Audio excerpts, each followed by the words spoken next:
All seasonal crops. All seasonal crops, common package of practices.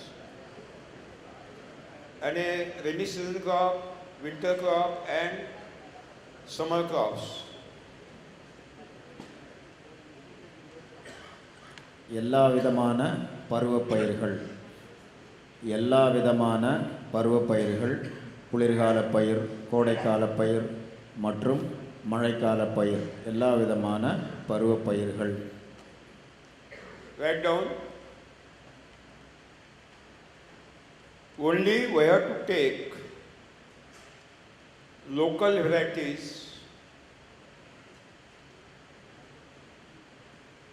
or straight line varieties of any crop. நாட்டு ரக விதைகள், நாட்டு ரக விதைகள் அல்லது நேர்வழி கலவன் மூலம் தேர்வு செய்யப்பட்ட விதைகள். நாட்டு ரக விதைகள் அல்லது நேர்வழி கலவன் மூலம் தேர்வு செய்யப்பட்ட விதைகள், அதாவது ஸ்ட்ரைட் லைன் வெரைட்டி, இதை மட்டுமே நீங்கள் உபயோகிக்க வேண்டும். Don't utilize genetically modified seed. மரபணு மாற்றப்பட்ட விதைகளை உபயோகப்படுத்தவே கூடாது.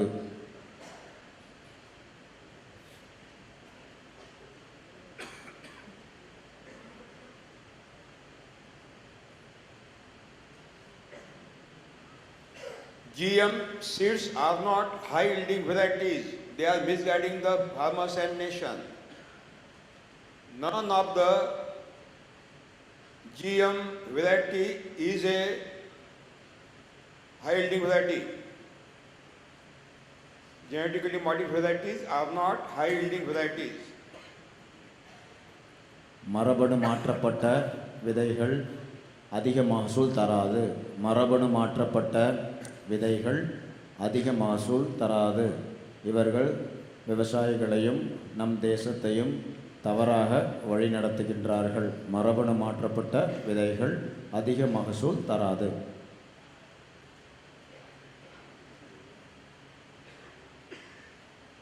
If will give maximum quantity of the chemical fertilizers, then GM seeds are giving the production, otherwise no.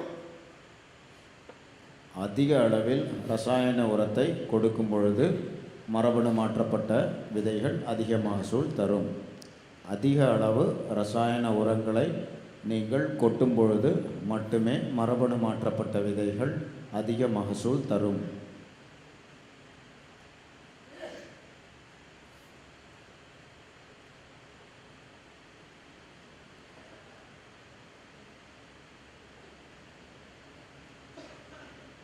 BT cotton is only resistance for American bollworm. BT cotton, that means genetically modified cotton seed, is only resistant to American bollworm. American bollworm. BT பருத்தியானது மரபணு மாற்றப்பட்ட விதையாகும். இது American பால்வார்ம், American பால் புழு என்ற ஒன்றை மட்டுமே எதிர்க்க வல்லது. BT பருத்தி ஒரு மரபணு மாற்றப்பட்ட விதையாகும். இது அமெரிக்கன் பால் புழு, அமெரிக்கன் பால்வார்ம் என்ற ஒன்றை மட்டுமே எதிர்க்க வல்லது. They can resist only for 3 months. After 3 months also, American bollworms are attacking. இந்த மரபணு மாற்றப்பட்ட விதை BT பருத்தியானது முதல் 3 மாதங்கள் மட்டுமே இந்த அமெரிக்கன் பால் புழுவினை எதிர்த்து வளர வல்லது. 3 மாதத்திற்கு பிறகு கூட இந்த அமெரிக்கன் பால்வார்ம் என்ற இந்த பூச்சியானது இந்த பருத்தியை தாக்கக்கூடியது.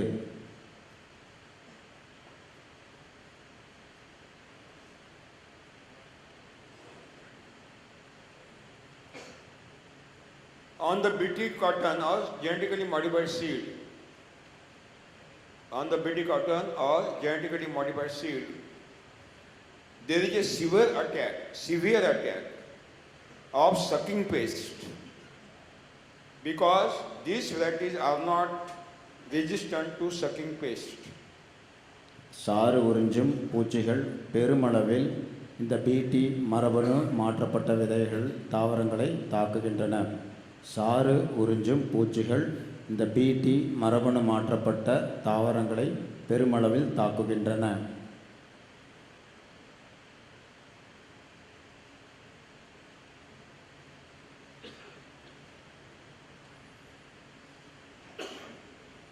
That means in genetically modified seed also the cost of production is increased high. அப்படி என்றால் மரபணு மாற்றப்பட்ட விதைகளில் கூட மகசூல் செலவு சாகுபடி செலவானது அதிகரிக்கின்றது. மரபணு மாற்றப்பட்ட விதைகளை நீங்கள் உபயோகித்தால் கூட சாகுபடி செலவு அதிகரிக்கும்.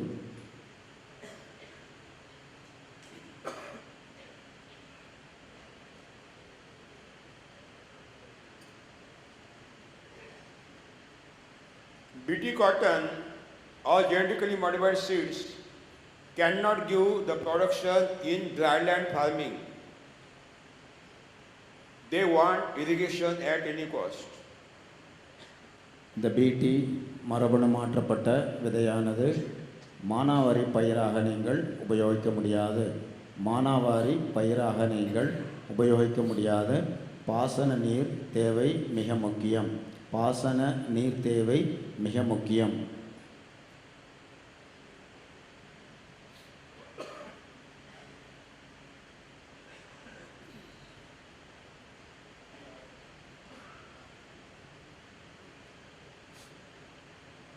BT cotton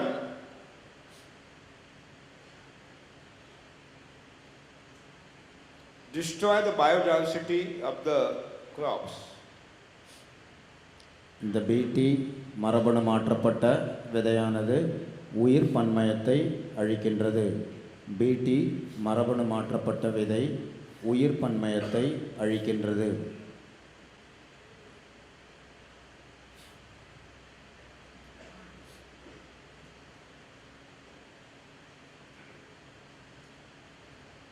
GM supporters, scientists, GM supporter scientists have not given any scientific evidences that BT cotton is not harmful to human being and all other living beings. They have not given any scientific evidences yet. இந்த பிடி மரபணு பொதுவாக மரபணு மாற்றப்பட்ட விதைகளின் ஆதரவாளர்கள் விஞ்ஞானிகள் ஒருபொழுதும் இதுவரை இந்த மரபணு மாற்றப்பட்ட விதைகளின் மூலம் இங்குள்ள உலகத்தில் உள்ள உயிர்களுக்கும் மனிதனுக்கும் எந்த விதமான கெடுதலையும் ஏற்படுத்தாது என்று அறிவியல் பூர்வமான ஆதாரத்தை இதுவரை கொடுக்கவில்லை. இந்த மரபணு மாற்றப்பட்ட விதைகளின் ஆதரவாளர்கள் விஞ்ஞானிகள் இந்த விதையானது நமக்கும் மற்றுமுள்ள உயிர்களுக்கும் எந்த விதமான கெடுதலையும் ஏற்படுத்தாது என்ற ஆதாரத்தை இதுவரை கொடுக்கவே இல்லை. There is a great demand and rates also for natural cotton in the international market. இயற்கையில் விளைவிக்கப்பட்ட பருத்தி மற்றும் நாட்டு ரக பருத்திற்கு வெளி சந்தைகளில் அதிக ஆதரவு உள்ளது.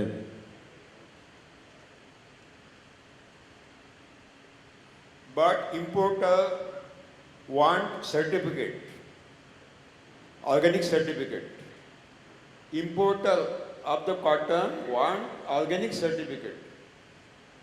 ஆனால் இவ்வாறு நீங்கள் ஏற்றுமதி செய்ய வேண்டும் என்றால் அங்கக சான்றிதழ் உங்களுக்கு தேவைப்படும். அங்கக சான்றிதழ் உங்களுக்கு தேவைப்படும். And for BT cotton certificate is not given. இதுவரைக்கும் பிடி பயிருக்கு இந்த அங்கக சான்றிதழானது கிடைக்கவில்லை, கொடுக்கப்படவும் இல்லை. இந்த பிடி பயிருக்கு அங்கக சான்றிதழ் இதுவரை கொடுக்கப்படவே இல்லை. So you can't sell the genetically modified BT cotton in the international market as a organic. You can't sell. இவ்வாறு சான்றிதழ் இதுவரை கொடுக்கப்படவே இல்லை. இதன் மூலம் மரபணு மாற்றப்பட்ட இந்த பிடி பருத்தி பயிரை நீங்கள் இதிலிருந்து வரும் சாகுபடியை வெளிநாடுகளுக்கு நீங்கள் ஏற்றுமதி செய்யவே முடியாது.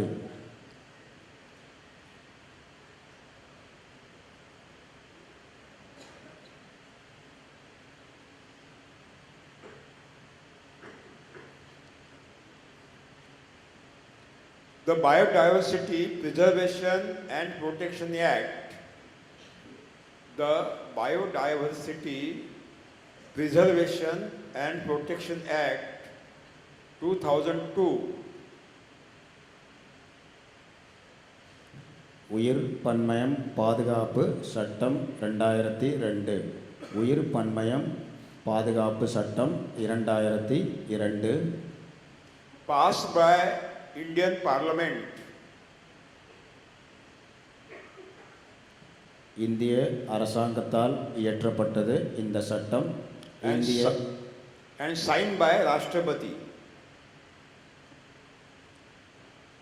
நம்முடைய பிரசிடென்ட்டால் ராஷ்டிரபதியால் இது கையெழுத்திடப்பட்டது. இந்த சட்டம் நம்முடைய ராஷ்டிரபதியால் கையெழுத்திடப்பட்டது. According to this law,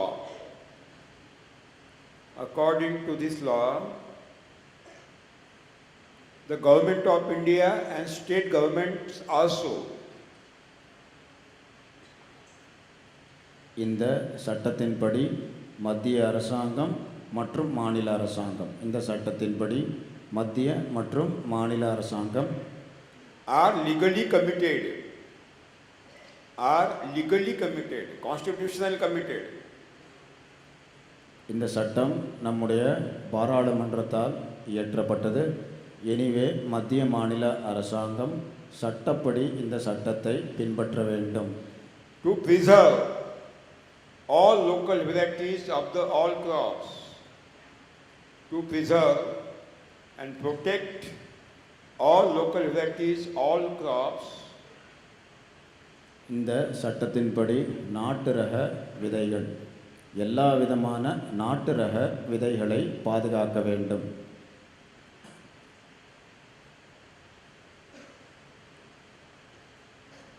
all local breeds of Indian indigenous cows, நம்முடைய நாட்டு மாடுகள், நம் இந்தியாவில் உள்ள நாட்டு மாடுகள் அனைத்தையும் இந்த சட்டப்படி பாதுகாக்க வேண்டும்.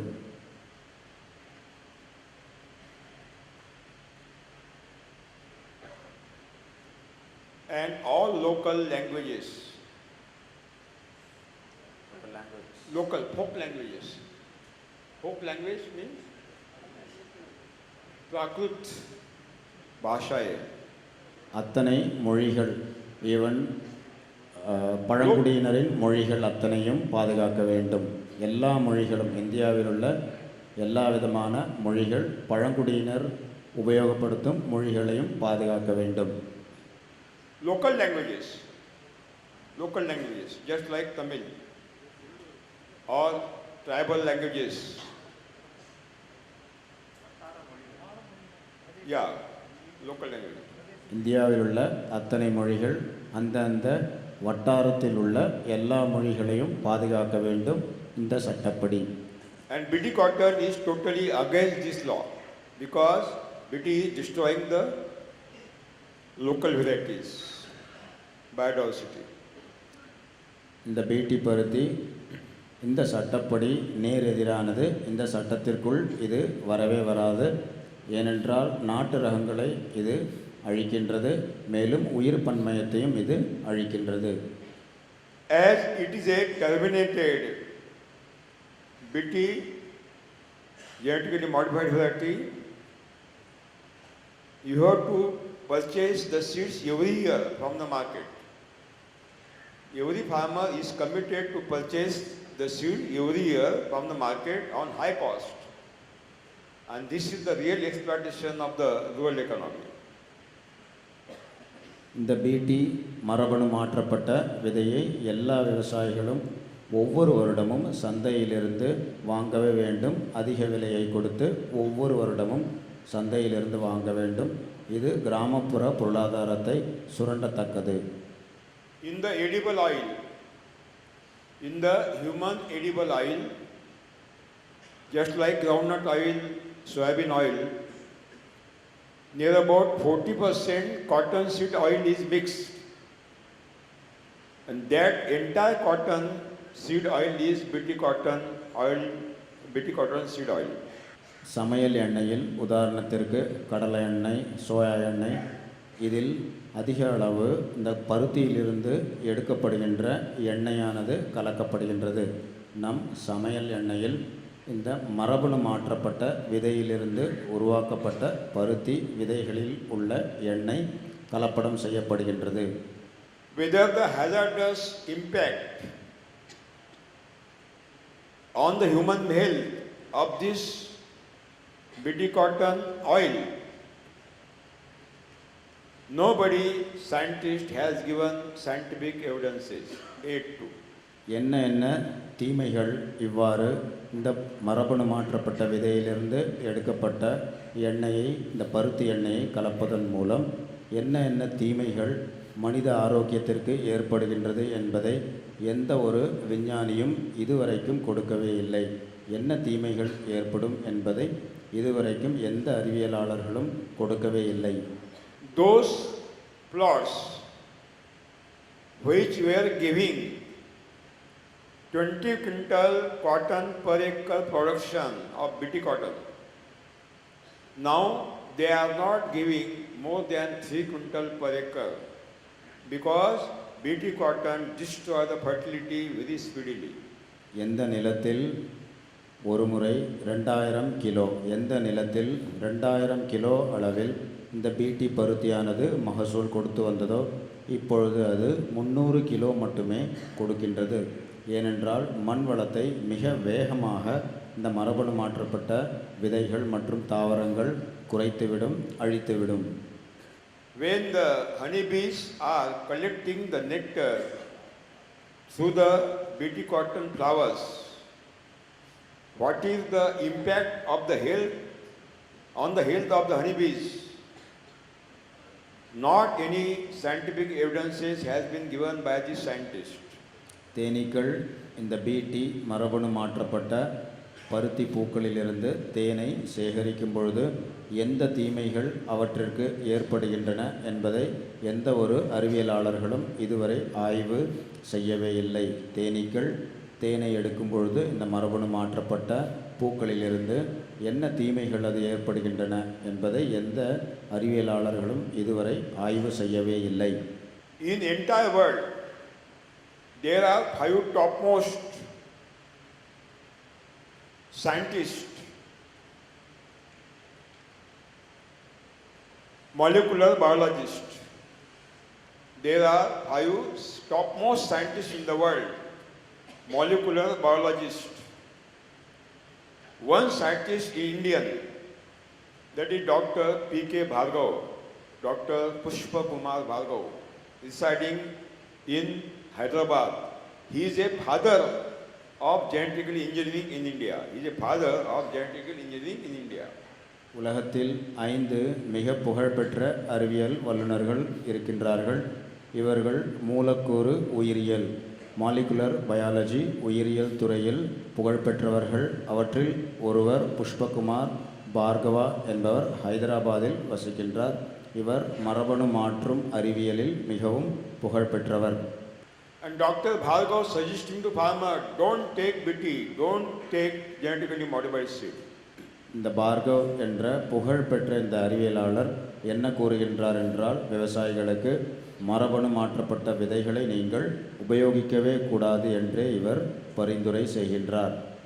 Dr. Bhargav certificate, I think that Dr. Bhargav suggestions are scientific evidences.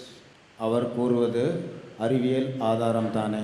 Bhargava என்ற இந்த புகழ்பெற்ற விஞ்ஞானி கூறுவது அறிவியல் ஆதாரம் தானே இந்த மரபணு மாற்றப்பட்ட விதைகளை உபயோகப்படுத்தாமல் இருப்பதற்கு. It is in that the changes in the climate because of the global warming create great impact on the BT cotton and lose the productivity of the BT cotton and boost the insect attack, just like sucking pest. And again, the farmers are committed to purchase lot of insecticide from the market. That means it is a trap. It is a trap. புவி வெப்பம் அடைவதன் மூலம் பருவநிலை மாற்றங்கள் ஏற்படுகின்றது என்பதை நாம் பார்த்தோம். இந்த பருவநிலை மாற்றங்களானது இந்த பிடி பருத்தி ரகத்தை மகசூலை குறைத்து விடுகின்றது. மேலும் ஏராளமான பூச்சி தொல்லைகளை ஏற்படுத்துகின்றது. இந்த பூச்சிகள் சாறு உறிஞ்சும் பூச்சிகளாகும். இதன் மூலம் என்ன ஏற்படுகின்றது என்றால் விவசாயிகள் அதிக அளவில் பூச்சிக்கொல்லிகளை உபயோகப்படுத்த நிர்பந்தப்படுத்துகின்றார்கள். Genetically modified seed supporter companies have the right to earn the money. No doubt, Constitution of India has given the right to earn the money. That is their constitutional right. நம் இந்திய குடியுரிமை சட்டப்படி இந்த மரபணு மாற்றப்பட்ட விதைகளை ஆதரிக்கும் தொழிற்சாலைகள், தொழில்கள், வியாபாரிகள் எல்லோரும் அவர்களுக்கு உரிமை நிச்சயமாக உள்ளது. இந்த மரபணு மாற்றப்பட்ட விதைகளை மூலம் பணம் சம்பாதிப்பது இவர்கள் உரிமையாகும். இதில் எந்த சந்தேகமும் இல்லை. And they have the password to take all this money at the death and they will go with this money in the heaven. They have the password, no doubt. இவ்வாறு சம்பாதிக்கப்பட்ட பணத்தை எடுத்துக்கொண்டு அவர்கள் நிச்சயமாக மோட்சம் செல்லலாம். இவ்வாறு சம்பாதிக்கப்பட்ட பணத்தை எடுத்துக்கொண்டு அவர்கள் மோட்சத்திற்கு செல்லலாம். When we deny any system, when we deny any philosophy, then it is our commitment to give the alternative system, alternative philosophy. It is our commitment. Then you can deny. Otherwise, you have no right to deny any system. எந்த ஒரு அமைப்பையோ கோட்பாடையோ சித்தாந்தத்தையோ நாம் வேண்டாம் என்று மறுக்கின்றோமோ அதற்கு ஒரு மாற்று அமைப்பையோ அல்லது தத்துவத்தையோ சித்தாந்தத்தையோ நாம் கொடுக்க வேண்டும். There is no any law in the Indian Constitution that farmer has to purchase BT cotton, otherwise they will hang. No any kanun, no any law in the Constitution of India. இந்திய சட்டப்படி விவசாயிகள் மரபணு மாற்றப்பட்ட விதைகளை தான் வாங்க வேண்டும் என்று எந்த சட்டமும் இல்லை. இவ்வாறு நீங்கள் வாங்காவிட்டால் தூக்கிலிடப்படுவீர்கள் என்ற சட்டம் நிச்சயமாக இல்லை. So you are responsible. The purchaser, farmers are responsible for their exploitation, not these companies, not these companies. இவ்வாறு மரபணு மாற்றப்பட்ட விதைகளை வாங்குவதின் பொறுப்பு விவசாயிகளையே சாரும். இந்த வியாபாரிகளையோ அந்த தொழில்களையோ நிச்சயமாக சாராது, உங்களையே சாரும். Why farmers are purchasing BT cotton, genetically modified seed? Because they have no alternate. They have no alternate. ஏன் விவசாயிகள் இந்த மரபணு மாற்றப்பட்ட விதைகளை வாங்குகின்றார்கள்? அவர்களுக்கு வேறு மாற்று நிச்சயமாக இல்லை. அதனால்தான். And so many organizations are agitating against the BT cotton, long marches, but none of the organization yet not given any alternative, not given any alternative for BT cotton. பல இயக்கங்கள் இந்த மரபணு மாற்றப்பட்ட பருத்திக்கு எதிராக போராட்டம் செய்து கொண்டே இருக்கின்றன. ஆனால் அவர்களிடம் மாற்று தீர்வு நிச்சயமாக இல்லை. தீர்வு இல்லாமல் இவர்கள் போராட்டம் செய்து வருகின்றார்கள். Zero budget natural farming movement has given the alternate, absolute alternate. இந்த ஜீரோ பட்ஜெட் இயற்கை வேளாண்மை இயக்கமே மரபணு மாற்றப்பட்ட விதைகளுக்கு ஒரு மாற்று கொடுத்துள்ளது. So we will not fight with the system. We are not going to lose our energy to fight with the system or these companies, not at all. Only we will establish our own system and we have done it, we have done it. ஏற்கனவே உள்ள இந்த அமைப்புகள், வியாபார அமைப்புகள், கம்பெனிகள் போன்றவற்றிற்கு எதிராக நாம் செயல்பட போவதில்லை. அதற்கு மாற்றாக வேறு ஒரு அமைப்பினை நாம் உருவாக்கப் போகின்றோம். When you fight with any system, the violence is created. எந்த ஒரு அமைப்பிற்கு எதிராக நீங்கள் போராட்டம் நடத்துகின்றீர்களோ அங்கு ஹிம்சை தான் இருக்கும். And violence does not create non-violence. இந்த போராட்டங்களின் மூலம் அஹிம்சையை நீங்கள் பின்பற்ற முடியாது. Violence always create again violence. போராட்டங்கள் எப்பொழுதும் ஹிம்சையே உருவாக்கின்றது. And this continuous violence will destroy all natural resources and human being also. It has happened in the past. இந்த போராட்டங்கள் எல்லாவற்றையும் அழித்துவிடும் என்பதை நாம் முன்னாடியே பார்த்தோம். So violence is not a solution to solve any problem. Not the solution at all. இந்த போராட்டங்களானது ஒரு தீர்வு அல்ல. எந்த ஒரு பிரச்சனைக்கும் போராட்டம் தீர்வு அல்ல. Only non-violence can create the solution, and we have done it. We have done it. அஹிம்சையே தீர்வை உருவாக்கும். நாம் அதை செய்துள்ளோம். In zero budget natural farming, our farmers are taking more production of deshi local seed of the cotton than genetically modified BT cotton, than genetically modified. Zero budget இயற்கை வேளாண்மை செய்யும் விவசாயிகள் நாட்டு ரக பருத்தி விதைகளை உபயோகித்து அதிக மகசூல் பெறுகின்றார்கள். மரபணு மாற்றப்பட்ட விதைகளை விட அதிக மகசூல் ஜீரோ பட்ஜெட் இயற்கை வேளாண்மை செய்யும் விவசாயிகள் எடுக்கின்றனர். If it is happened, it is the truth. Evidences are existed. Anybody can go and visit our models. If it is truth that in zero budget natural farming, deshi seed, local seed, state line seeds of the cotton is giving more production than BT cotton with 100% net profit, zero budget, cost of production zero. Why we are going to fight the system and why we are creating the violence? Not necessary at all. Not necessary at all. நீங்கள் போய் பாருங்கள், நான் சொல்வது உண்மையாகும். ஏற்கனவே பல மாதிரிகள் இருக்கின்றன. இங்கு நாட்டு ரகத்தையும் மேம்படுத்தப்பட்ட நாட்டு ரகங்களையும் கொண்டு நம்முடைய விவசாயிகள் அதிக மகசூல் எடுக்கின்றனர். மரபணு மாற்றப்பட்ட விதைகளை விட அதிக மகசூல் நம்முடைய விவசாயிகள் எடுக்கின்றனர். நிலைமை இவ்வாறு இருக்க நாம் ஏன் போராட்டங்கள் நடத்தி நம் சக்தியை வீணாக்க வேண்டும்? So we are not against any promoter company of BT cotton. We are not against any government decision. We are against your decision, and that you have taken to purchase. But also that decision is taken in the ignorance because there was no any alternate. But within 8 days you are getting the alternate. Not necessary to create the violence. Not necessary. இந்த மரபணு மாற்றப்பட்ட விதைகளின் ஆதரவாளர்களுக்கோ அல்லது வியாபாரிகளுக்கோ நாம் எதிராக செயல்படவில்லை. நாம் எதை எதிர்க்கின்றோம் என்றால், நீங்கள் விவசாயிகள் இந்த விதைகளை வாங்குகின்றீர்கள், இதைத்தான் நாம் எதிர்க்கின்றோம். இது நீங்கள் அறியாமையின் மூலமே செய்கின்றனர். ஆனால் இந்த 8 நாட்கள் இந்த பயிலரங்கத்தை விட்டு நீங்கள் போன பின்னர் உங்களுக்கு ஒரு மாற்று ஏற்பாடு கிடைத்துவிடும். நீங்கள் நாட்டு ரகங்களை உபயோகப்படுத்தலாம்.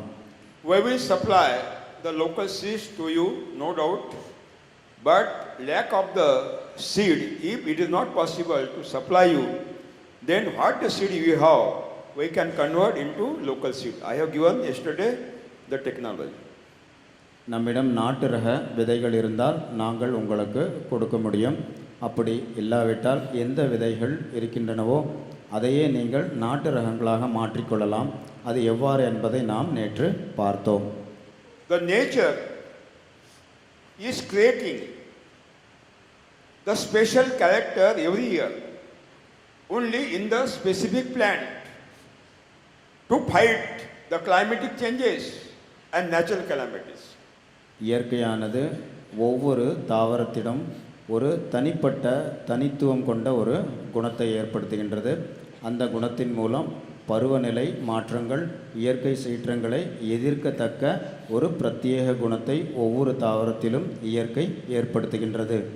But we don't know which plants are given by the God, which are totally stout and resistant to climate change and natural calamity. We don't know. We have to select.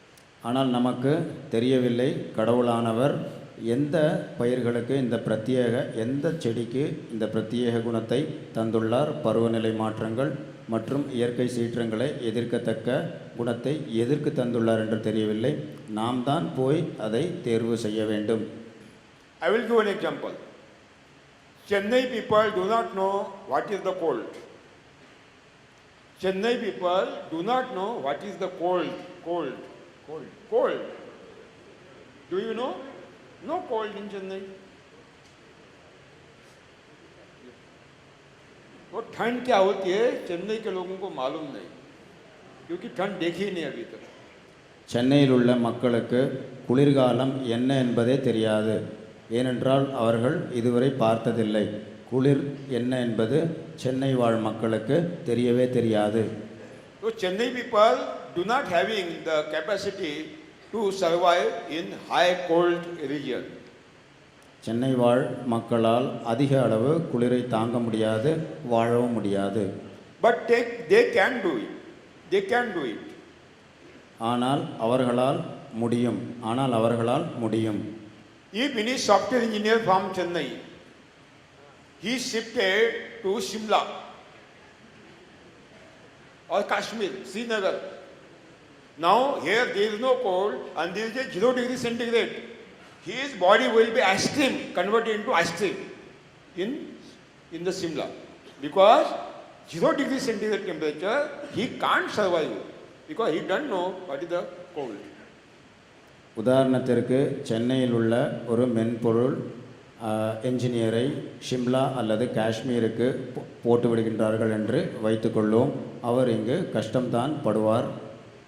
For few days, he will suffer by temperature, he will suffer by cold, even he will suffer by bronchitis, few days.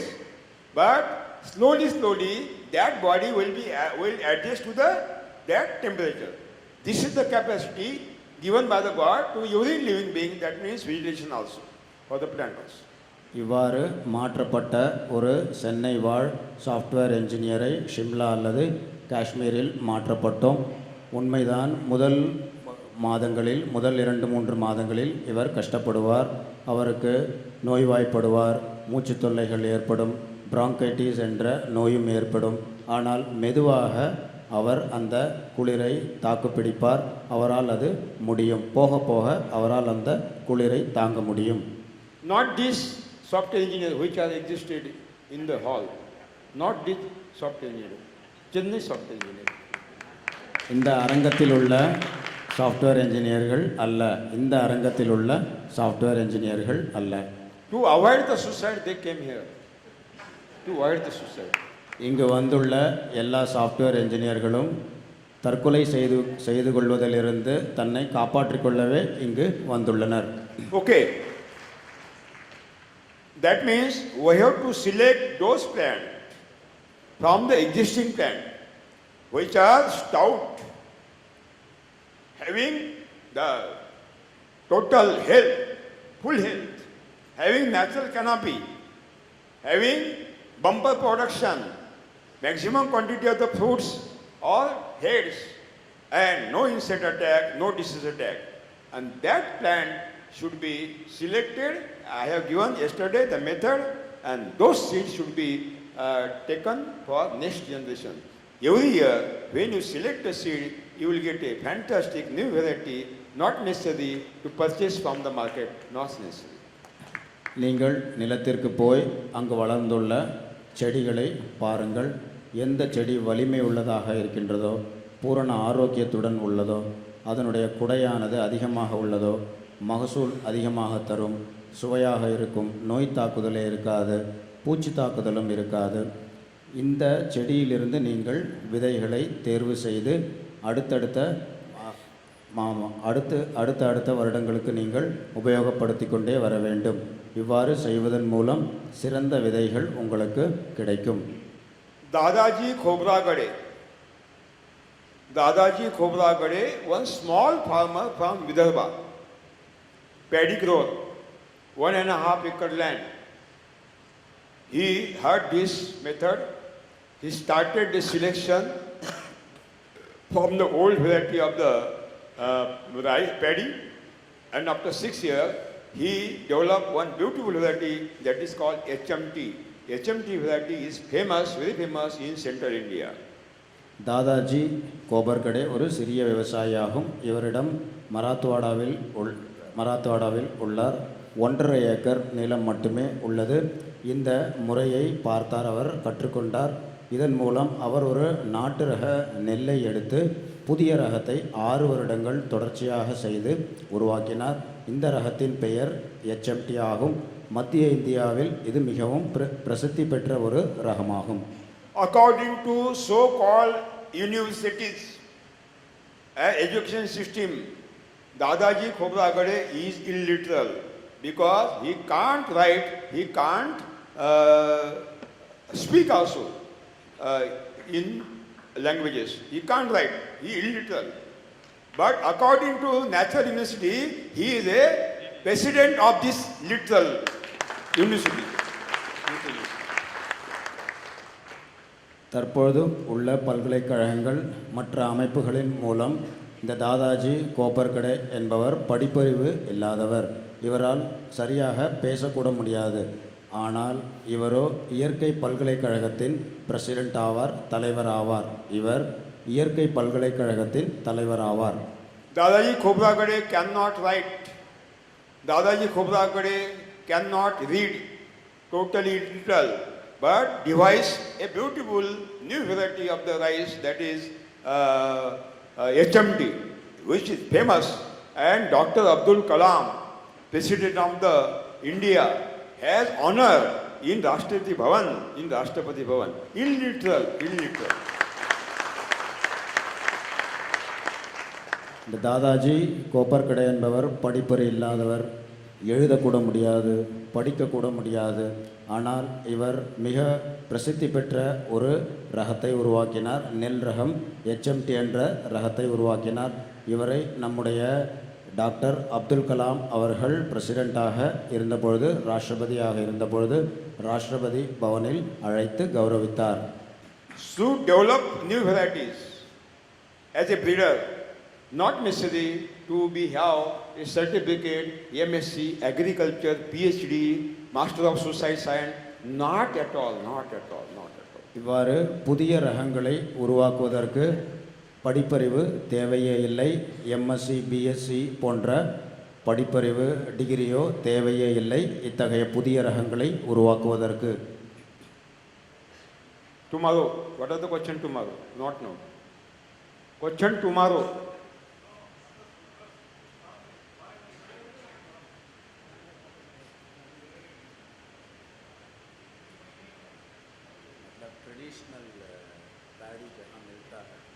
अच्छा, okay. वो English नहीं लिखा, write down English. Okay. Number 2, write down.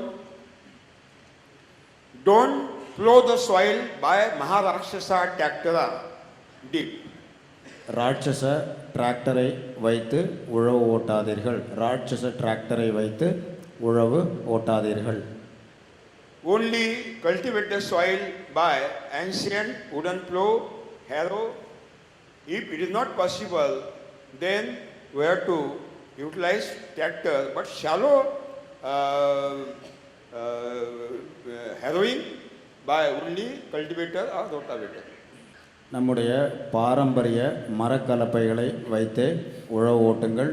மேல் பகுதியில் மட்டுமே உழவு ஓட்டுங்கள். மேல் பகுதியில் லேசாக மட்டுமே இந்த உழவினை ஓட்டுங்கள். If there is hard soil because of the chemical farming and not possible to lose by the traditional instruments, then in the first year you can cultivate by tractor in the first year to lose the soil, and then next year also it is not necessary. You can cultivate by rotavator or cultivator or wooden harrow. முதல் வருடம் ரசாயன வேளாண்மையின் மூலம் உங்கள் மண் கடினமாக இருக்கும். அப்பொழுது நீங்கள் டிராக்டரை உபயோகப்படுத்தலாம். முதல் வருடம் ரசாயன வேளாண்மையின் மூலம் உங்கள் மண் கடினத்தன்மை அடைந்திருக்கும். அப்பொழுது நீங்கள் டிராக்டரை உபயோகப்படுத்தலாம். அடுத்த வருடத்திலிருந்து நம் பாரம்பரிய முறையை நீங்கள் கடைபிடிக்கவும்.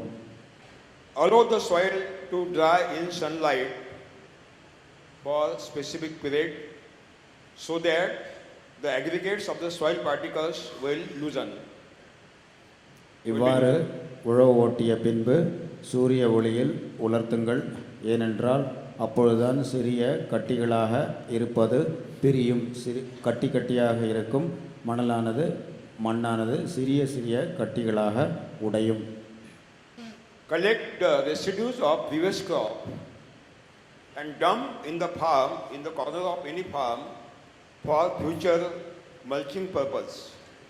முந்தைய சாகுபடியில் எஞ்சியுள்ள குலை கம்புகளை சேகரித்து ஒரு மூலையில் வைத்து விடுங்கள், மூடாக்கிற்காக.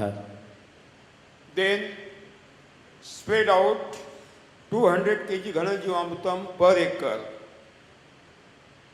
on 1 acre land, and then mix it with the soil by last cultivation. Last cultivation should be given against the slope. 200 kilo கனஜீவாமிர்தத்தை மண்ணில் இடுங்கள். கடைசி உழவிற்கு முன்பு 200 கிலோ கனஜீவாமிர்தத்தை மண்ணில் இட்டு கடைசி உழவை செய்யுங்கள். இந்த கடைசி உழவை எப்படி செய்ய வேண்டும் என்றால், மண்ணின் சரிவின் குறுக்கு பகுதியில், உங்கள் நிலம் எந்த சரிவில் உள்ளதோ அதன் குறுக்காக இந்த உழவை நீங்கள் ஓட்ட வேண்டும், 200 கிலோ கனஜீவாமிர்தம் கொடுத்து. When the pre-monsoon showers will commence, otherwise if you will give the irrigation water, the seeds of the weeds will start to germinate. Let them to germinate, come out on the surface of the soil, and then cultivate the soil again so that the seedlings of the weeds will be mixed in the soil and weeds will be controlled. கோடை மழை வந்தால் பாருங்கள், மழை வந்தால் பாருங்கள், இல்லாவிட்டால் பாசன நீரை உங்கள் நிலத்திற்கு இடுங்கள். இதன் மூலம் களைகளானது வேகமாக வளரும். இந்த களைகளை அப்படியே மடக்கி உழவு ஊட்டி விடுங்கள். களைகளை மடக்கி உழவு ஊட்டி விடுங்கள். இதன் மூலம் களை கட்டுப்பாட்டுக்குள் வரும். Those who are willing to take the local or state line varieties of the cotton, they can contact us. We will give the local variety DHY 286 and Suraj, which can be grown, but not at all BT cotton. 7 lakh farmers committed suicides. Maximum are BT cotton growers. That means the BT cotton is the permission to go to the heaven, that is moksha prapti, by means of the suicide. 7 லட்சம் விவசாயிகள் மரபணு மாற்றப்பட்ட பருத்தி ரகத்தை உபயோகித்த 7 லட்சம் விவசாயிகள் இதுவரை தற்கொலை செய்துள்ளனர். இந்த மரபணு மாற்றப்பட்ட விதைகளை வாங்கினீர்கள் என்றால் நிச்சயமாக மோட்சம் சென்று விடுவீர்கள். எனவே நீங்கள் நாட்டு ரக விதைகளோ அல்லது கலவன் தேர்வு முறையில் தேர்வு செய்யப்பட்ட விதைகளையோ நீங்கள் உபயோகிங்கள். எங்களிடம் அது உள்ளது. 286 அல்லது சூரஜ் போன்ற ரகங்கள் எங்களிடம் உள்ளது. அதை நாங்கள் உங்களுக்கு கொடுக்க முடியும். Next point. Treat the seeds by Bijamrutam, or seed material by Bijamrutam. இந்த விதைகளை பீஜாமிர்தம் மூலம் விதை நேர்த்தி செய்யுங்கள். விதை நேர்த்தி செய்யுங்கள் பீஜாமிர்தம் மூலம். Next, don't take any monocrop. Don't take any monocrop. We have to take symbiotic intercrops in main crop. ஒரு பயிர் சாகுபடி செய்யவே கூடாது. ஒத்து வாழக்கூடிய ஊடுபயிர்களை நீங்கள் சாகுபடி செய்ய வேண்டும். ஒரு பயிர் சாகுபடி செய்யவே கூடாது. ஒத்து வாழக்கூடிய ஊடுபயிர்களை நீங்கள் சாகுபடி செய்ய வேண்டும் முதன்மை பயிருடன். Write down how to select intercrops. ஊடுபயிர்களை எவ்வாறு தேர்வு செய்வது? ஊடுபயிர்களை எவ்வாறு தேர்வு செய்வது? How to select intercrops. Number 1,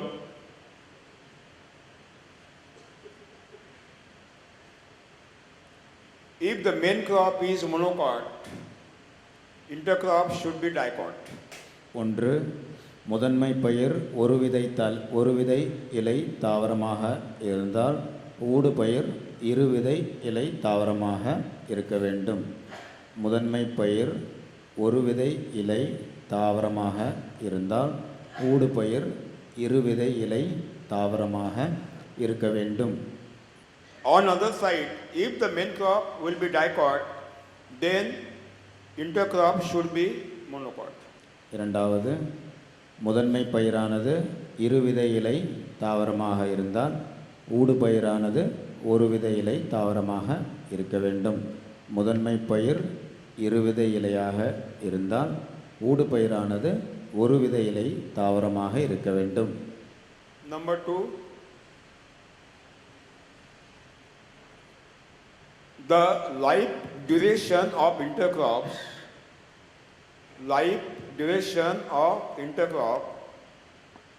should be 1/3 or 1/2 of the main crop.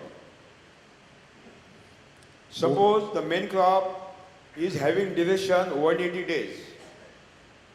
So duration of intercrop should be 60 to 90 days. 1/3 to 1/2 of the main crop. முதன்மை பயிரை ஒத்து பார்க்கும் பொழுது ஊடுபயிரானது ஊடுபயிரின் பயிர்காலம் 1/3 அல்லது பாதி பயிர்காலமாக இருக்க வேண்டும். உதாரணத்திற்கு முதன்மை பயிர் 180 நாட்கள் அதனுடைய பயிர்காலம் என்று வைத்துக்கொள்வோம். முதன்மை பயிர் 180 நாட்கள் அதனுடைய பயிர்காலம் என்று வைத்துக்கொள்வோம். ஊடுபயிரானது 60 முதல் 90 நாட்கள் வரை பயிர்காலம் இருக்க வேண்டும், வாழ்நாள் இருக்க வேண்டும். 60 முதல் 90. Third, if the main crop is having deep root system, intercrop should have the shallow root system. முதன்மை பயிரானது வேர்கள் ஆழமாக செல்லக்கூடிய தன்மை இருந்தால், முதன்மை பயிர்களின் வேர்கள் ஆழமாக செல்லக்கூடிய தன்மை இருந்தால் ஊடுபயிர்களின் வேர்பகுதியானது மேல் பகுதியில் மட்டும் இருக்க வேண்டும். ஊடுபயிர்களின் வேர்பகுதியானது மேலாக மட்டும் இருக்குமாறு நீங்கள் தேர்வு செய்ய வேண்டும். So that all the roots of main crop and intercrop can take the moisture from all strata of the soil. இவ்வாறு நீங்கள் தேர்வு செய்யும் பொழுது முதன்மை மற்றும் ஊடுபயிர்கள் மண்ணில் எல்லா இடங்களிலும் எல்லா ஆழத்தில் இருந்து ஈரப்பதத்தை உறிஞ்சிக்கொள்ளும். The canopy of intercrop, that means size of the intercrop, should not compete with the size of the main crop. இதனுடைய Phosphorus solar energy. ஊடுபயிர்களின் தன்மை எவ்வாறு இருக்க வேண்டுமென்றால், அது எவ்வாறு வளர வேண்டும் என்றால், முதன்மை பயிருடன் சூரிய ஒளிக்காக போட்டி போடக்கூடாது. ஊடுபயிரானது முதன்மை பயிருடன் சூரிய ஒளிக்காக போட்டி போடாதவாறு அதனுடைய இலைகள் கொடிகள் வளர வேண்டும். Main crop should have the mentality to grow slowly. முதன்மை பயிரானது வேகம் குறைவாக, முதன்மை பயிரானது குறைந்த வேகத்தில் வளரக்கூடியதாக இருக்க வேண்டும். And intercrops we want speedily growing. ஊடுபயிரானது வேகமாக வளர வேண்டும். ஊடுபயிரானது வேகமாக வளர வேண்டும். If the intercrops grow speedily and cover the soil, it is better. ஊடுபயிரானது வேகமாக வளர்ந்து மண்ணை மூடிவிட்டால் நல்லது. ஊடுபயிர் வேகமாக வளர்ந்து மண்ணை மூடிவிட்டால் நல்லது. In the intercrops, more than 2 crops should be those crops which attract the large quantity honeybees and friend insects. ஊடுபயிர்கள் எவ்வாறு இருக்க வேண்டுமென்றால், பெருமளவில் நன்மை செய்யும் பூச்சிகளையும் தேனீக்களையும் இவை அழைத்து கொண்டு வருமாறு ஊடுபயிர்கள் இருக்க வேண்டும். Next, we have to arrange variable intercrops.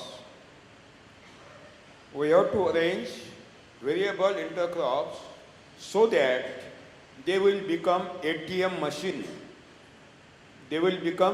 machine.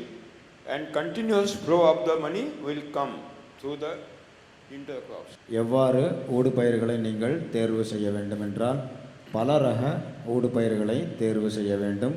அப்பொழுதுதான் தொடர்ச்சியாக உங்களுக்கு வருமானம் வந்து கொண்டே இருக்கும்.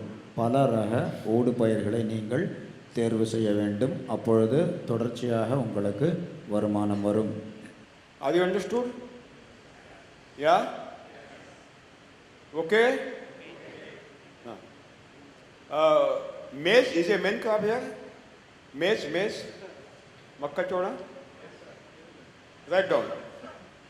8 kg maize seed, 8 kg maize seed,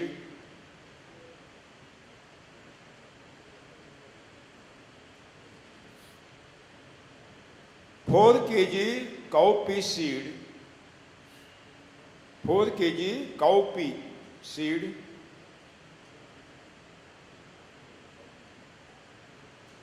cowpea, and 2 kg black gram seed.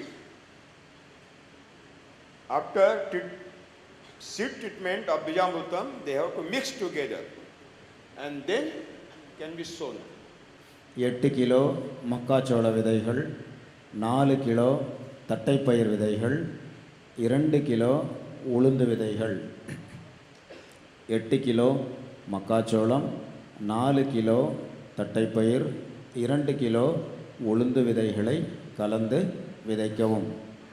பீஜாமிர்தத்தின் மூலம் விதை நேர்த்தி செய்த பிறகு விதைக்கவும். The roots of the black gram will give nitrogen up to 2.5 months to the maize plant, also for cowpea plant. உளுந்தானது முதல் 2.5 மாதம் வரை மக்காச்சோளம் மற்றும் தட்டைப்பயிர் வளர்வதற்கான தழைச்சத்தை காட்டிலிருந்து மண்ணில் நிலைநிறுத்தி கொடுக்கும். முதல் 2.5 மாதம் வரை. The leaves of the black gram will be fallen continuously and mulching will take place. உளுந்தின் இலைகள் தொடர்ச்சியாக மண்ணில் விழுந்து மூடாக்காக செயல்படும். And within 75 days, money will come in your pocket. 75 நாட்களில் உங்களால் பணம் ஈட்ட முடியும். 75 நாட்களில் உங்களால் பணம் சம்பாதிக்க முடியும் உளுந்திலிருந்து. Then cowpea will supply nitrogen to the maize. உளுந்திற்கு பிறகு தட்டைப்பயிரானது தழைச்சத்தை மக்காச்சோளத்திற்கு தரும். தட்டைப்பயிரானது காற்றில் உள்ள தழைச்சத்தை இழுத்து மக்காச்சோள வளர்ச்சிக்கு தரும்.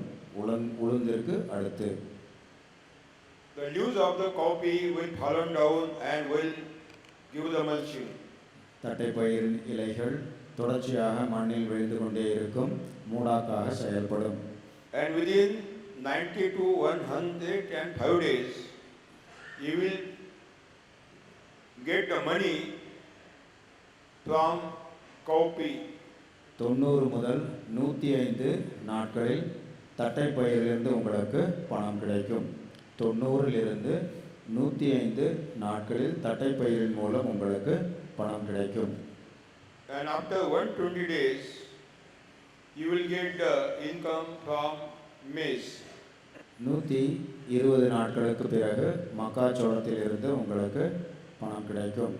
120 நாட்களுக்கு பிறகு மக்காச்சோளத்திலிருந்து பணம் கிடைக்கும்.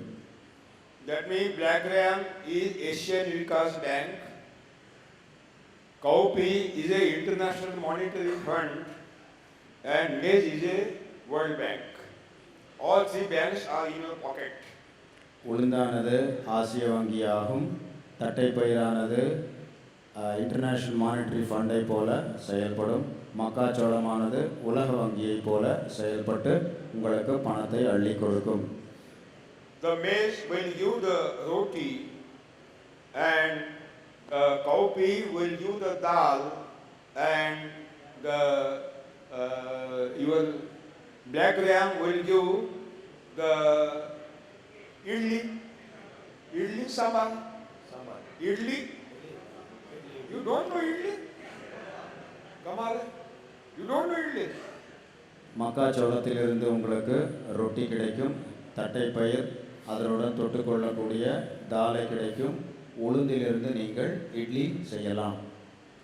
And for bullocks, cows,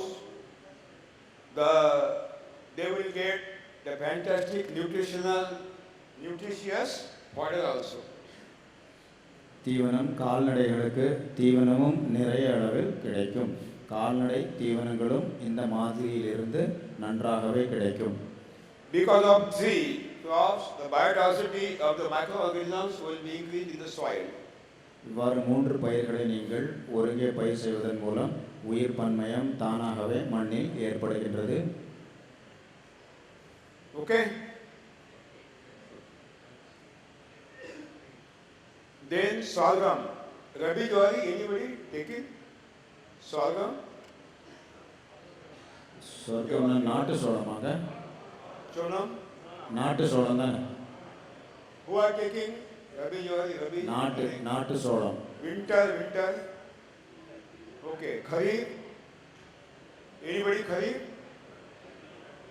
Kharif means rainy season. Rainy season jawar? No. Only Rabi. Winter na? ठीक है.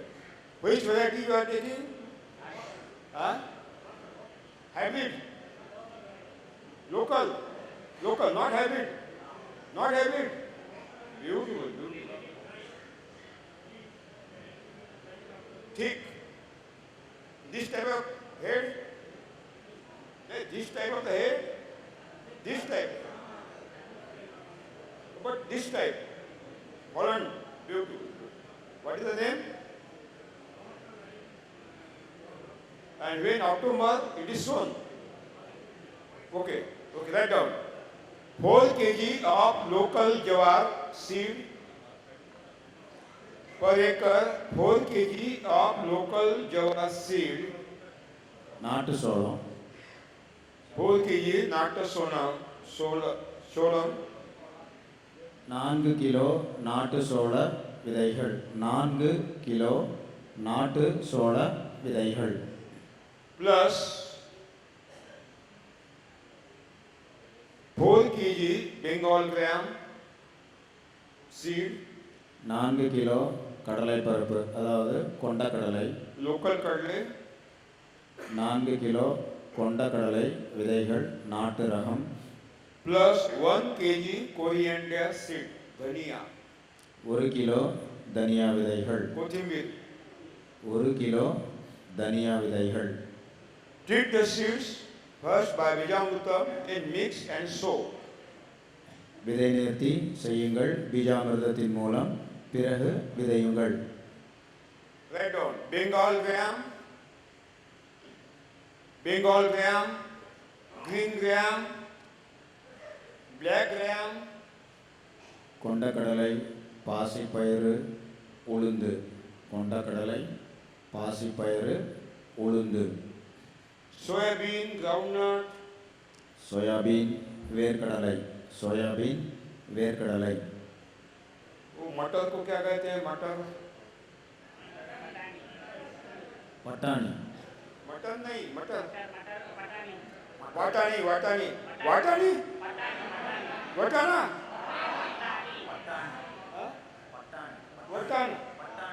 वटानू वटानी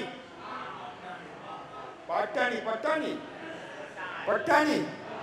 Okay, Pattani means in North India. Pattani means wife. Pattani means wife. ये गड़बड़ हो रहा है. Okay. வட இந்தியாவில் பட்டாணி என்றால் மனைவி என்று அர்த்தம். வட இந்தியாவில் பட்டாணி என்றால் மனைவி என்று அர்த்தம். Okay. Treat the seed by Bijamrutam. பீஜாமிர்தம் மூலம் விதை நேர்த்தி செய்யுங்கள். And sow the seed. பிறகு விதையுங்கள். Treat the seed by Bijamrutam and sow the seed. பீஜாமிர்தம் மூலம் விதை நேர்த்தி செய்த பிறகு விதையுங்கள். When seeds will be germinated, விதைகள் முளைத்த பின்பு விதைகள் முளைத்த பின்பு then where there is a gap between two plants, where there is a gap between two plants of the germinated crop,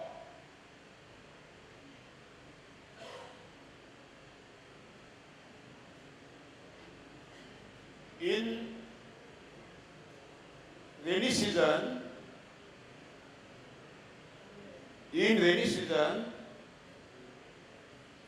take the seeds of sunflower Suryakanti, treat by the Bijamrutam.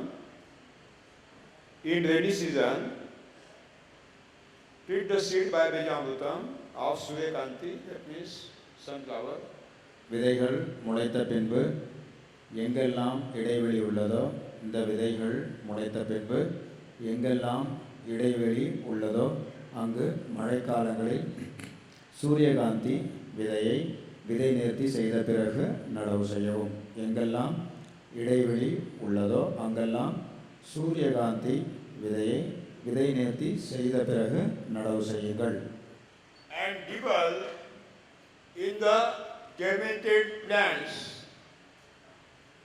two seeds to be dibbled or sown in between two plants where there is a gap, giving distance 9 by 9 feet or 8 by 8 feet.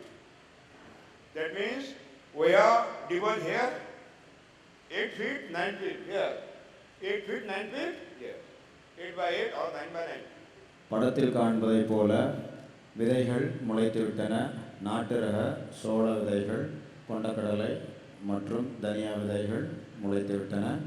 முளைத்த பின்பு எங்கெல்லாம் இடைவெளி உள்ளதோ அங்கு சூரியகாந்தி விதையை 8க்கு 8 அடி அல்லது 9க்கு 9 அடி என்ற மாதிரியை நீங்கள் விதைக்கவும். 8க்கு 8 அல்லது 9க்கு 9 சூரியகாந்தி விதைகளை நீங்கள் நடவு செய்யுங்கள் விதை நேர்த்தி செய்த பிறகு. And in winter, we have to dibble the seed of mustard on the distance of 8 by 8 or 9 by 9. மழைக்காலத்தில் சூரியகாந்தி, குளிர்காலத்தில் கடுகு. குளிர்காலத்தில் கடுகை நீங்கள் விதை நேர்த்தி செய்த பிறகு 8க்கு 8 அல்லது 9க்கு 9 என்ற முறையில் நீங்கள் நடவு செய்யுங்கள். Where there is a gap, we have to dibble the seed. எங்கெல்லாம் இடைவெளி உள்ளதோ அங்கு மட்டும் இதை நீங்கள் நடவு செய்யுங்கள். That means plant population of main crop is not disturbed. இதன் மூலம் முதன்மை பயிரின் வளர்ச்சி தடைபடாது. இதன் மூலம் இவ்வாறு இடைவெளி உள்ள இடத்தில் நீங்கள் நடவு செய்தால் முதன்மை பயிரின் வளர்ச்சி தடைபடாது. All these pulses crop loose do not want full sunlight. They want dancing shadow. இந்த பயிறு ரக பயிர்கள் எல்லாவற்றிற்கும் முழுவதுமான சூரிய ஒளி தேவையே இல்லை. நிழல் மற்றும் ஒளி மாறி மாறி இருக்கின்ற நிலை மட்டுமே தேவை. முழுமையான சூரிய ஒளி தேவையே இல்லை பயிறு ரக தாவரங்களுக்கு. And that dancing shadow will be given by mustard or Suryakanti, that means sunflower. இத்தகைய நிழலினை சூரியகாந்தி அல்லது கடுகு கொடுக்கும். நிழல் மற்றும் ஒளி மாறி மாறி உள்ள இந்த நிலையினை சூரியகாந்தி அல்லது கடுகு கொடுத்துதவும். That means by the existence of this Suryakanti or mustard, the crop production of main crop will not reduce, will increase. அப்படி என்றால் முதன்மை பயிரிலிருந்து உற்பத்தி அல்லது சாகுபடி அதிகமாகவே கிடைக்கும், குறைய வாய்ப்பே கிடையாது. ஊடு பயிரின் மூலம் முதன்மை பயிரின் உற்பத்தி அல்லது சாகுபடி அதிகரிக்கவே செய்யும். But you will get bonus income from Suryakanti or mustard. போனஸாக உபரி வருமானமாக சூரியகாந்தி மற்றும் கடுகிலிருந்து உங்களுக்கு கிடைத்து கொண்டே இருக்கும். These pulses crop will supply nitrogen to the Suryakanti or mustard. இந்த பயிர் ரக தாவரங்கள் உதாரணத்திற்கு நீங்கள் விதைத்த கொண்டைக்கடலையானது இந்த சூரியகாந்தி மற்றும் கடுகிற்கு தழைச்சத்தை கொடுத்து கொண்டே இருக்கும். பயிர் ரக தாவரங்கள் தழைச்சத்தை சூரியகாந்தி மற்றும் கடுகிற்கு தரும். And there will be big canopy of the mustard or big flower of the Suryakanti because they are getting full sunlight and also the canopy. இந்த சூரியகாந்தி பூ பெரிதாக இருக்கும் சூரிய ஒளியில் மற்றும் அல்லது கடுகின் நிழல் குடையும் பெரியதாக இருக்கும். The birds will reside on the Suryakanti or mustard plant and they will destroy the caterpillars on the main crop. இந்த சூரியகாந்தி மற்றும் கடுகில் பறவைகள் உட்காரும். இந்த பறவைகளானது வெட்டுப்புழுக்களை கொத்தி தின்றும். முதன்மை பயிர் மற்றும் ஊடுபயிர்களில் ஆங்காங்கே காணப்படுகின்ற வெட்டுப்புழுக்களை சாப்பிட்டு இயற்கையான பயிர் பாதுகாப்பை ஏற்படுத்தும். When you debulk the seeds of sunflower or mustard, same time you debulk the two seeds which are completed two seeds of local winter jawar in between two Suryakanti or two mustard. In between two Suryakanti or mustard, you debulk two seeds of the local jawar. What is called local jawar? Winter jawar, local winter jawar. In between two. Jowar என்னங்க? Sorghum. சோளம், நாட்டு சோளம். Sorghum, jora. Chonnam.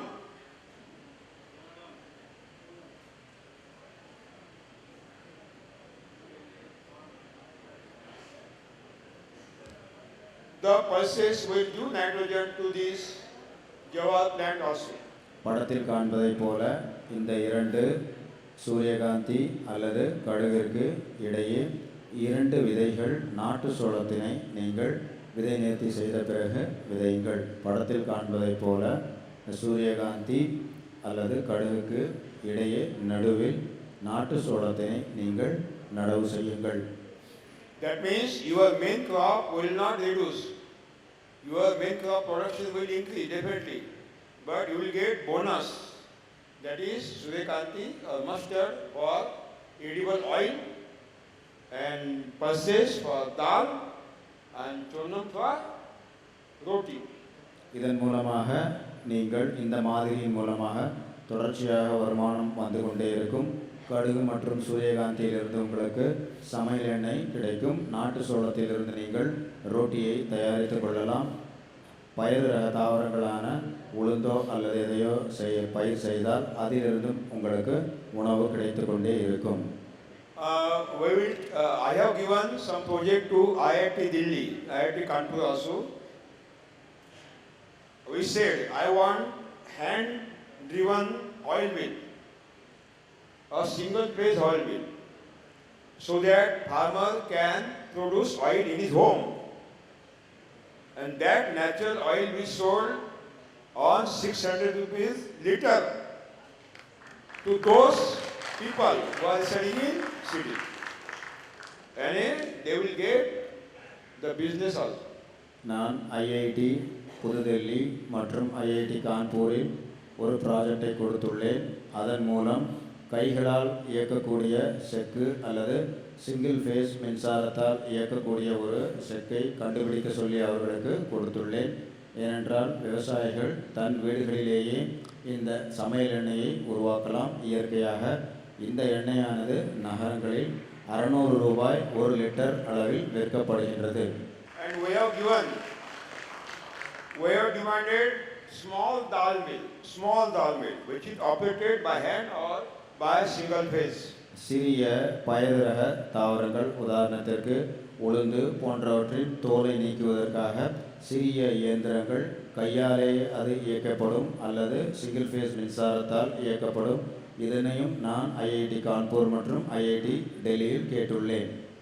And we have demanded small rice mill.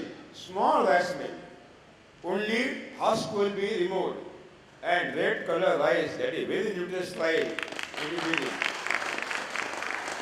It will be operated by hand or by a single phase machine. you can utilize in your home. And that rice is a best rice which will avoid the cancer. And you can sell 100 rupees kg. If you want, take, otherwise die with the cancer. He will ultimately do. Ultimately. இதே போல சிறிய நெல்லின் மேல் தோலை நீக்கக்கூடிய சிறிய இயந்திரம் கைகளால் இயக்கப்படுவதோ அல்லது மின்சாரத்தால் இயக்கப்படுவதோ நான் கேட்டுள்ளேன். இதன் மூலம் மேலே உள்ள தோலை மற்றும் நீங்கள் நீக்க முடியும். சிகப்பு கலரில் சிகப்பு நிறங்களில் உள்ள அரிசி இருக்கும், அப்படியே நுண்ணூட்டங்கள் இருக்கும். இவற்றையும் நீங்கள் நல்ல விலைக்கு நீங்கள் சந்தையில் விற்க முடியும். நீங்கள் சொல்லுங்கள், புற்றுநோய் உங்களுக்கு தேவையில்லை என்றால் இதை எடுத்துக்கொள்ளுங்கள் என்று கூறினால் இதனை நீங்கள் நல்ல விலையில் விற்க முடியும். We have taken 3 meetings with IIT Delhi. In March, another meeting. Then definitely something will be happen. March மாதத்தில் நான் ஐஐடி டெல்லி மற்றும் கான்பூருடன் கலந்து ஆலோசித்தேன். 3 முறை இவ்வாறு நான் அவர்களை சந்தித்து கலந்து ஆலோசித்தேன். Write down, at the flowering stage of the crop,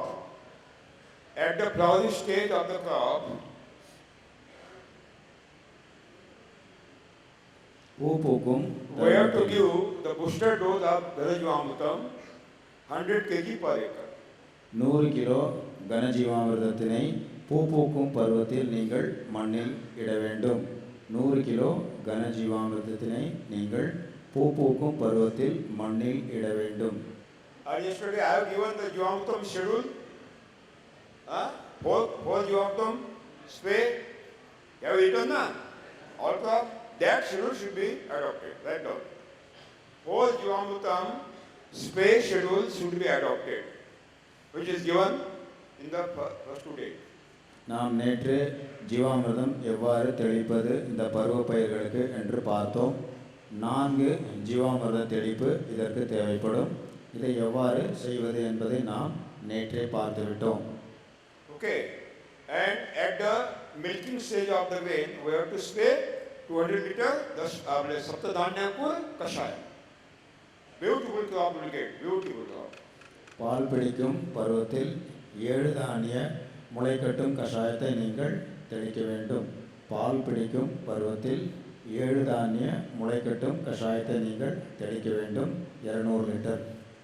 And naturally grown products, they are giving double prices. So cost of production will be 0. Production will not reduce, production will go more, and we will get double prices. No suicide will be. இயற்கை பொருட்களுக்கு நல்ல விலை கிடைக்கும். மகசூலோ குறையவே குறையாது. மகசூல் செலவோ பூஜ்ஜியமாகும். எனவே உங்களுக்கு தற்கொலை செய்து கொள்ள வேண்டிய அவசியமே கிடையாது விவசாயிக்கு. 1.5 feet, 2 lines, 1.5 feet. That is traditional distance in throughout India. படத்தில் பார்ப்பது 2 வரிசைகளுக்கிடையே 1.5 அடி. 2 வரிசைகளுக்கிடையே 1.5 அடி ஆகும். Okay, now we will stop for lunch. Thank you.